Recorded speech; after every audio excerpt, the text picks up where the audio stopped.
Ça sent le sud.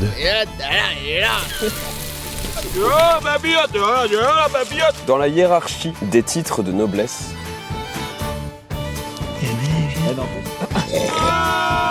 Mon sens de la vie, c'est de réussir à trouver quelque chose qui va m'animer. limite accessible aux enfants, tu vois. Faut se laisser vivre, quoi. Tranche de vie. Salutations, c'est Richard et bienvenue sur Tranche de vie. Aujourd'hui, c'est un peu particulier, n'est-ce pas? N'est-ce pas? On est en Provence, à côté d'une petite rivière très charmante qui s'appelle le Verdon. Et ce qu'on va faire, c'est qu'on va se faire des grillades de gibier. Je suis avec 4 acolytes, alcoolites, je dirais même pour certains. On va goûter du chevreuil, on va goûter du cerf, du sanglier. On va se faire un bon petit barbecue. On a prévu quelques bonnes bouteilles et voilà. En faut-il plus? Je ne crois pas. Pour être heureux, c'est parti. Allons-y, tout de suite.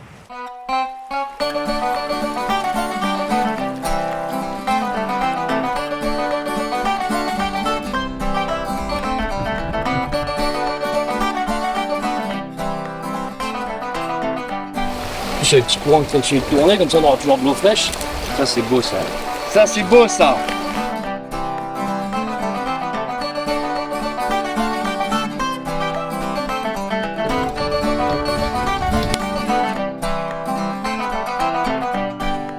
Jérémy, tu veux les boules alpha géoliques?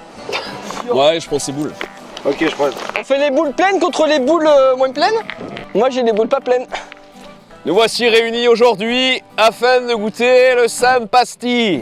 Trinquons ensemble et jouons à pétac. Santé au cadreur. Santé à vous. Ça a l'air. Ça revigore un homme ça.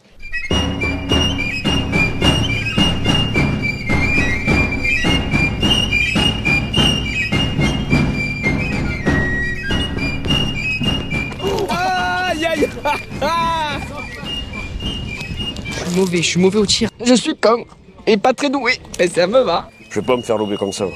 Genre. Hop. Gadzi. Gadzi. Ah. Petit peu de Ricard dans le verre et un petit peu d'eau. Hop là et hop papa. Papa. Hop putain. Hey, hey. Ah. Bonsoir. C'est un beau dogo ça. Oh, le beau chien. Et si on se faisait un fly? Oh. Non mais si on se faisait un fly quand même. Ça fait un fly. Mais qu'est-ce que tu fais? Tu veux faire avec ça? Avec l'eau du Verdon. Ah oui, donc là c'est chiasse obligatoire. Pastis Verdon, c'est important. Il est très clair ce pastis. Mais si, je suis très Mais si, je suis très net. Messieurs, les olives sont avancées. Les olives, c'est la définition même de la vie. C'est tellement bon, putain. Un apéro, sans tapenade, sans olives, sans sauciflard, c'est pas un apéro.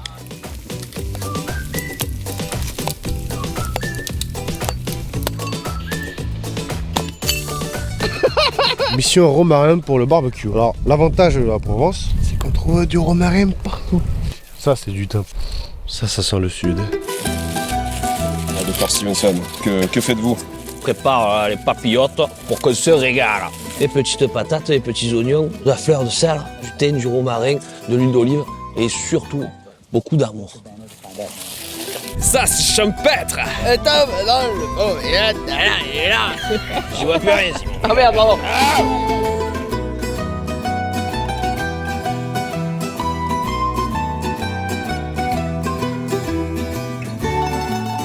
Tout le monde sait que j'ai déjà bondé à cause de la bouffe, hein. Non mais littéralement, genre pour moi, genre la bouffe, quand c'est vraiment bon et que tu fais un bon plat, c'est limite, c'est orgasmique quoi, genre j'ai déjà eu des demi-molles. De là à bander. Non, une demi-molle, ça va. Regarde, c'est là. Oh, la fontaine de Jouvence, tiens. Même elle est heureuse d'être là, tu vois. Et après, les véganes, ils disent qu'on maltraite les animaux. Même la saucisse, elle en a une éjaculation tellement elle est heureuse d'être là. Tranquille, dans un cadre amical, avec du Ricard.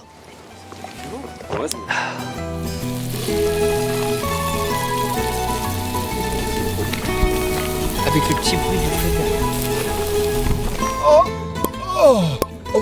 On va se mettre très très bien. Ah, ça sent bon. Ça sent la forêt. Ça sent le romarin. Bon les amis, santé à ces grillades de gibier, on va goûter ça. Santé cadreur. Collection Syrah, la Black 2017. C'est du 100% Syrah, vieille vigne, donc ça a au moins 30 ans minimum sur les vignes. Bah, l'Ergot fait vraiment un peu vieux vin, comme tu l'as dit justement. Ouais. Je sens un peu les fruits rouges. Oui, C'est Pierre Vert. Ouais, moi j'aime beaucoup. La Black, c'est Pierre Vert. On est dans le local, hein. On est chez vous les gars. Ça c'est, vous faites des bons trucs. Hein. En principe, Faut croire, hein. C'est pour ça qu'on a autant de touristes. la côte de Serre, ça c'est le baron. Ça, c'est saucisse de sanglier Riesling. Ça, c'est la saucisse ail des ours. Ça, des sangliers toujours à Tom de la montagne. Et ça, c'est le gigot de chevreuil. Et ça, et mais... Bon, je goûte. Plus sec, hein. C'est gorge profonde ou rien.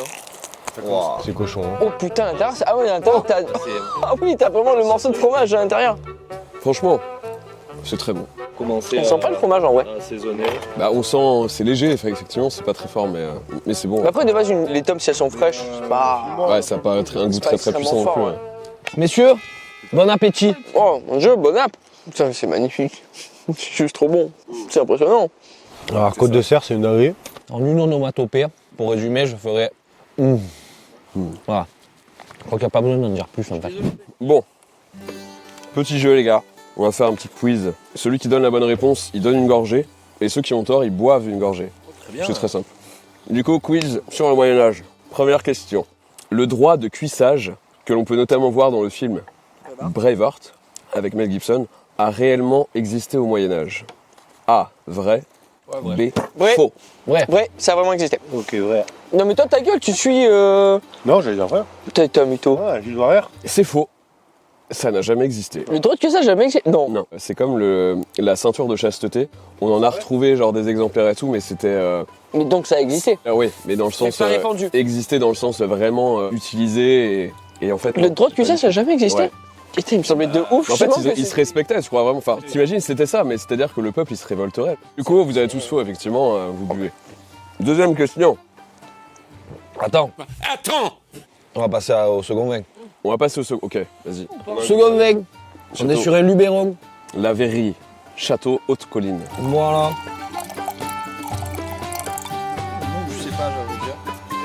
Oh si. Oh si. Et, tu vois, bien franc du collier quoi. Hein. Il a une attaque plus franche. L'autre, Il il est rigole un pas, peu quoi. plus rond. Ok, les gars, deuxième question. Ouais. Allons-y. Lequel Oui. 2 Oui. C. Oui. 3 Oui. aliments Oui. avait-on peu de chances de Oui, trouver oui. sur la table d'un paysan au Moyen-Âge? Oui. Du vin, du sanglier rôti ou des noix et noisettes? Ce petit chemin qui sent la noisette. Je dirais noix et noisettes. Le plus improbable à trouver. Que dites-vous? Du sanglier. C'est du sanglier rôti. C'est quoi le premier? C'est du vin. Le vin, les noix, les noisettes. Non, en vrai, le Ou vin, le c'est sanglier. sûr. C'est le... Pour moi, c'est le Sanglier. plus... Je suis sûr, on va, se Sanglier faire, rôti, on va se faire baiser, ça va être le vin. C'est le sanglier rôti, ouais. Ah putain, je suis une tarlouse.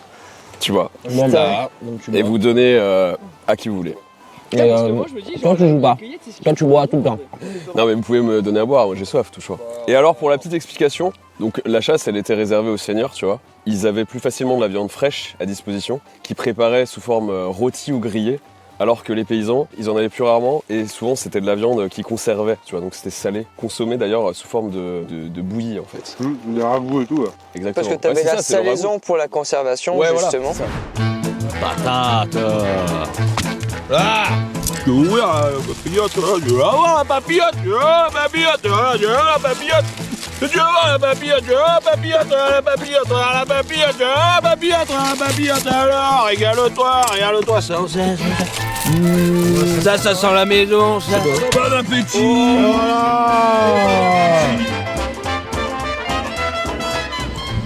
À la vôtre. Tu vois. Les amis, C'est un plaisir de partager ça avec un vous. plaisir de manger. c'est un plaisir les gars.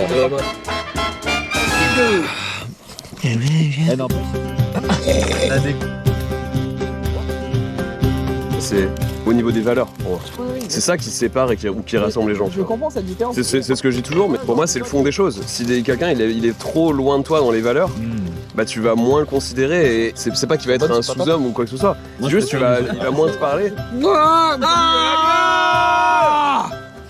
Les gens du Moyen-Âge, quand ils mangent, c'est pas silencieux. C'est quand tu profites, tu fais signifier que tu profites. On l'a pendu avec ses tripes. On l'a pendu avec ses tripes. C'est quoi dans la vie? C'est simple. Il faut manger gras, boire, ce qui te plaît. Faut se laisser vivre, quoi, tu vois. Si t'as plus ces instants, t'as plus rien dans la vie. Toujours bien entouré, toujours. Est-ce que tu connais beaucoup de gens qui peuvent dire genre bah là je sais que les 10 prochaines années, sur le métier que je fais, je vais faire pendant 10 ans, on va dire que 75% du temps, genre aller au travail ça va m'aller, je vais être content d'y aller, je vais aimer ce que je fais, tu vois. C'est une minorité de fous même. Il y a très peu de gens. Moi je te dirais même une personne sur 10. Hein. Et même quelqu'un qui est passionné, peut-être qu'au bout de 10 ans il va se faire chier, tu vois. Mais il y a des sondages qui disent que ouais, il y a vraiment énormément de Français. Il parle à un rat, tu sais. C'était un rat, il est comme ça avec ses petites pattes. Ça va toi. Allez tiens, allez va-t'en chemin. Troisième question. Ouais. Dans la hiérarchie des titres de noblesse, en allant du plus noble au moins noble, quel ordre est le bon? Il n'y a que deux propositions. A. Duc, marquis, comte, baron. Ou marquis, duc, baron, comte. Le deuxième. Deuxième. Le deuxième, vous avez tous faux. Le duc, c'est le plus fort en fait. Après le prince, c'est le titre de noblesse le plus élevé. Le marquis, il va arriver en second. Là où il habite, c'est en gros à la frontière du royaume. Et il a des pouvoirs, gros pouvoirs militaires et tout, pour défendre le royaume en fait. Mais le duc, c'est vraiment c'est le summum. En fait, beaucoup de ducs sont devenus des prétendants aux couronnes et sont devenus rois, tu vois. Troisième bouteille. Comment elle s'appelle? C'est quoi son petit prénom qu'on l'appelle bien comme il faut? Jas d'Esclin, cru classé depuis 1955, cuvée du Loup 2017. Un vin provençal qui titre à 14%. On est donc sur un compte de Provence, Syrah, Cabernet, Carignan et Mourvèdre. Mourvèdre. Ah, je vais y arriver, c'est Mourvèdre. Question suivante. Oh putain, attends, focus. Attention. Sur les tables des seigneurs lors des repas, comment appelait-on cette large tranche de pain qui faisait office d'assiette, pain qui absorbait le jus et la sauce des mets et qu'on donnait ensuite aux nécessiteux? Donc A, un foutoir, B, un tranchoir, C, un branloir. Qu'est-ce qui te paraît le plus logique entre tu me passes le foutoir tu me passes le branloir Tu me passes le tranchoir. Non mais le tranchoir pour moi c'est... Le foutoir c'est rigolo quand même. Moi j'irais le A. Le foutoir. Ouais, le foutoir. Mais après on dit aussi... Parce qu'un fourre-tout, c'est le on dit un foutoir. fourre-tout. On dit un fourre-tout. C'était le tranchoir, les gars. Ah mais voilà. Bien vu, bravo. T'as une tranche de pain circulaire, comme une assiette, tu vois. Et puis après, ils mettaient des mets avec de la viande et tout. T'avais la sauce de la viande et tout qui imbibait le pain. Et après, le pain, ils le laissaient aux pauvres, tu vois. Mais c'était plus les seigneurs, parce que sinon, ils n'ont pas les moyens de se permettre ça, tu vois. Je peux faire une petite dédicace, parce que tous les vins ce soir, c'est les vins qui viennent de la cave Lopez à Manosque, conseillé par Maxime. Un bon caviste et un bon pote qu'on va revoir avec grand plaisir. À Maxime. Ah Maxime. C'est conseil sur le vin. Santé. Cinquième question, bande de zouaves. Lequel de ces mots ne désigne pas une insulte ou un juron médiéval? Oh je suis chaud ça. A. Putrelle. B. Franche repue. C. Bourse-molle. D. Pignouf. Tu sais que pendant très longtemps, mon nom sur Steam a été Putreil de Montmuraille. Donc de sûr, c'est une insulte. Non. Si, parce que j'avais fait des recherches. Et donc Putreil de sûr. Et justement, j'avais mis de Montmuraille parce que... Putrelle. Oui, Pas Putreil. Oui, non, mais j'ai fait un raccourci pour que ça rentre. Souvent des raccourcis pour que ça rentre. Hein. T'as la coureuse de Ramparde qui est aussi une insulte, donc j'avais fait le double jeu de mots. Et j'hésite entre la B et la D. Pignouf c'est un mec stupide. Non mais Pignouf, je sais pas si c'est pas plus récent en fait comme insulte. Donc j'aurais plus tendance à dire la B, mais vu que t'as fait un petit nom de la tête, je dirais... Moi je veux le B moi. Moi je dirais la D juste pour être en contradiction. Franche repue, moi je pense que c'est vrai ça. Et Pignouf. Une franche repue, tu vois. Là, t'es repu, mais tu vois. Franchement, là, tu es repu. T'en peux plus, là. Vous avez tous tort, les gars. C'était la B. C'était franche repue. Moi Et alors, j'aimais tellement cette insulte je vais que vous dire. aimé qu'elle existe. Ouais. En fait, les gars, ça veut simplement dire un repas rassasiant. Genre, ça c'est une franche repue. Putrelle, ça veut dire une jeune pute. Boursemol, c'est un dégonflé. Et Pignouf, c'est un mec paumé, un individu grossier. J'ai noté d'autres jurons et mots un peu sympas. Foutre Dieu, qui veut dire genre un juron pour putain. Putain, tu connais pas l'adresse de Genie? Putain, tu ne connais pas Genie. Après, il y en a un pour désigner les couilles, c'est les piches. Les piches. Ah, les piches. Voilà dans le sac, hein, des piches. Les piches, c'est pour demain matin. Et il y en a un autre qui désigne à la fois les couilles et le membre viril, c'est la pendeloche. Oh, c'est bien dit. Ça, c'est les pendeloches. Il y a la chandeleur et la pendeloche, quoi. Il a un beau membre. Il a une belle pendeloche. Une belle Il est bien Je voudrais pendeloché. le nom du pain, genre le pain. Je voudrais une pendeloche, s'il vous plaît. Ok, dernière question. Les poulaines désignent des chaussures à bout pointu, des jeunes juments ou des bâtiments destinés à l'élevage des poules. Les poulaines. Moi, je dirais le A. Je dirais la B. Je dirais la C. Très bien. Comme ça, au moins. La bonne réponse, c'est la A. Ah, mais je suis un pied. Tu sais, c'est les chaussures, genre, au début des visiteurs. En l'an de grâce 1123. C'était plutôt pour les seigneurs, et c'est à la fin du XIIIe siècle que c'est apparu. Et en fait, en gros, les seigneurs, plus ils avaient le boulon des chaussures, Plus ils avaient longue. c'était pour montrer leur importance sociale. Voilà. C'est genre, ils ont des chaussures de 4 mètres, ils pèsent, tu vois. Putain, Jérém, tu pèses toi dans le game, non? Avec ta grosse. Maro, Les poulaines! lave mes poulaines.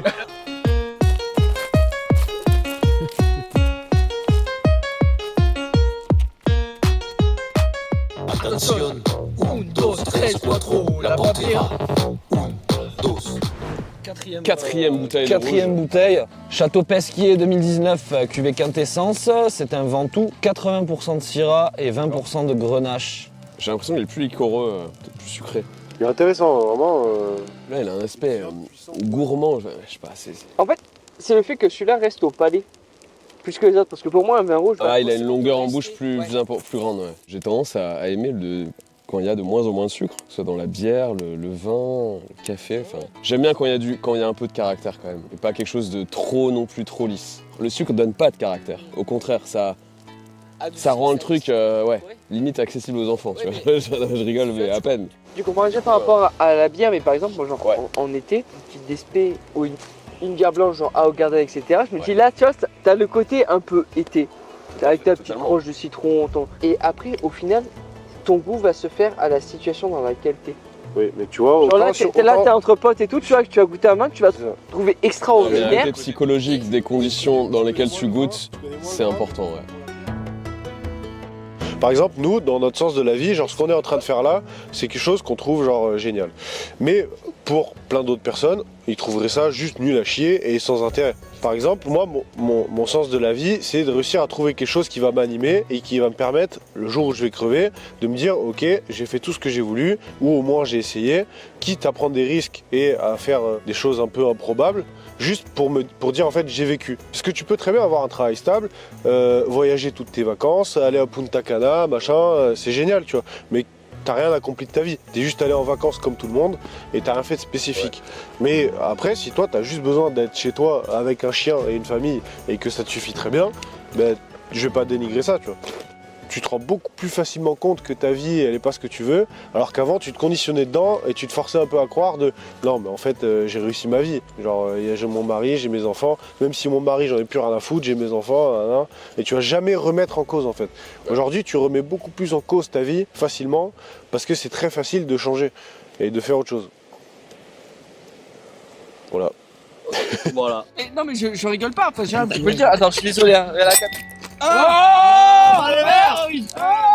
Je veux vivre des expériences, rencontrer plein de gens et avoir des histoires à raconter parce que je veux pas juste être une personne banale, tu vois, parmi tant d'autres et qui a juste plus ou moins les mêmes choses à raconter et 2-3 apéros un peu sympas. Non, je veux avoir des histoires à raconter, mais du coup faut aller les vivre, tu vois. Et c'est pas en restant à 15 bandes de chez toi et en rencontrant personne que tu vas les vivre, tu vois.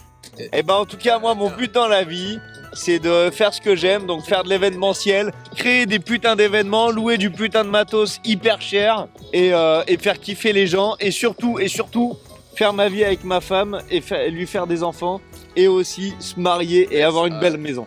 Et avoir un chien et lui faire des enfants.